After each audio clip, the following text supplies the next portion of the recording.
अमेरिकी सदर Donald Trump ने कहा है कि ईरान में रजीम चेंज नहीं चाहते, डील तरजीह है। मैं ईरान में हुकूमत की तब्दीली नहीं चाहता क्योंकि मैं 9 करोड़ लोगों को मुतासर नहीं करना चाहता। सदर डोनाल्ड ट्रंप ने कहा कि सिर्फ 1 घंटे में ईरान के पुल तबाह कर सकते हैं। People can flip it over into other vehicles at a certain age so that they don't take it out. I would recommend they probably don't take it out, but they can have a lot of money, especially if the market continues. Can you imagine if you did this during Trump a year ago, a year and a half ago, where the market's gone up at levels? As an example, everybody said when I got elected, there's no way that during the 4-year period we'll ever hit 50,000 on the Dow. And we hit 50,000 on the Dow, I would say, in the first year, records. We had records. What NASDAQ has done, what the New York Stock Exchange, all the stock exchanges, 7,000 on the S&P was impossible during the first year, but they really thought it was impossible in 4 years, and we hit it before the first year. So if the children had invested the money a year and a half ago, we should have acted faster, actually. It's too bad. But it's going to go up. We have a hot country. It's going to go up. I think the market's going to go through the roof. When all those factories open, they're being built all over the country at record numbers. We have never built in the history of our country what we're building now. We have $19.2 trillion, and much of that money is going toward building factories, plants, AI, automobile. We've never built as many automobile plants. They're all over, and they're coming from all over the world. You know why? Because they don't want to pay tariffs. If they build their cars here, they pay no tariffs. So Japan, instead of making them in Japan or South Korea, instead of making them in Germany with Volkswagen and Mercedes and BMW, they're all building plants here now. They're coming out of Canada. They're coming out of Mexico. Mexico took a lot of our business. So did Canada. They're all coming back. I don't know what the countries are going to do, but they're all coming back. So today, with the ringing of the opening bell for the stock market, those accounts will now begin to grow right along with our booming economy. And I really believe we're going to have the biggest boom of all right now. You haven't seen anything yet.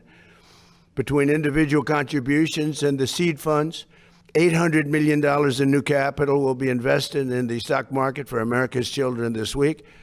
And I also think that we're going to be putting numbers in the budget, which will be really spectacular, because it's really not costing us anything. We're giving this money to children so they can have a good life. Very early on, they can have a good life.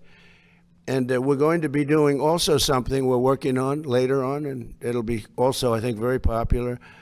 And I guess the best definition is they have a plan in Australia, which people really like. It's really worked out very well, incredibly well, and very respected. And we're going to be talking about that with Congress and see if we can implement it. And that would be more for grown-ups as opposed to children, but it's something that's going to be great, I think, if we can get it done, and we're going to try very hard. But again, I want to thank Michael and Susan, Brad, and his son Lincoln, as well as Secretary of the Treasury, Scott Bessent, who has really been an incredible. If you're casting a movie, you put him as the Secretary of the Treasury because he's central casting. Do we agree? Wouldn't you say? More importantly, he's done a great job. SBA Administrator Kelly Loeffler, who's been phenomenal. Chairman of the SEC, Paul Atkins. Paul, thank you. What a job you do. You know, there's always been a problem there, and with you, everything goes smoothly. I have to say, Jay did a very good job also, right? During my first term. But Paul's been incredible. Everybody wanted Paul. And he's exceeded expectations, I will say, and everybody knows it. Thank you, Paul. Great job you're doing. Director of the National Economic Council, Kevin Hassett. I didn't want to lose Kevin. I said, Kevin, you're at a huge disadvantage because selfishly, for a certain other position, and we had the two Kevins, and they're both great.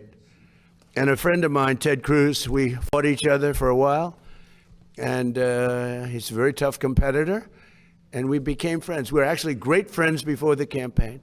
And everybody said, will this ever end? In fact, he was doing a rally. He said, could we do a joint rally? That's like you people doing a joint bell ringing. It's like crazy, right? But he said, remember we did the joint rally outside in Washington. We had a big crowd. And the media was saying, will it ever end? I said, it will, but not yet. But it ended. But then it came together better than, I think, better than ever before.